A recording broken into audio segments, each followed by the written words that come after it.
Welcome to the Slop Temple. We pray this video helps. You start by confirming Docker Engine is installed and the daemon is running. This lets you pull images. Once done, log in if the target image is private because anonymous pulls will fail. Next, pick the exact image reference, registry/namespace/name tag or name, latest. Being precise avoids surprises. Now run Docker pull with that reference to fetch the manifest and layers.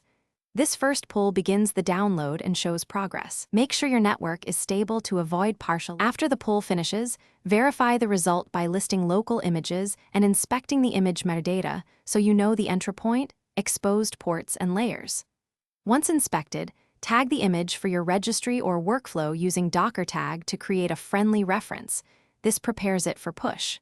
If you need portability, save the image to a tar file with Docker save-o file. Tar and transfer it. These steps lock the image identity and let you move or push it safely.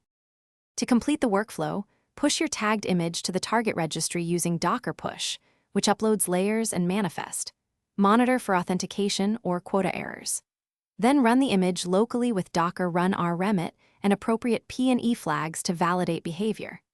If something goes wrong, check container logs, run Docker image inspect for config issues, verify registry credentials, and confirm network access for layer uploads and downloads. One key tip: remove stale credentials and relogin if authentication repeatedly fails.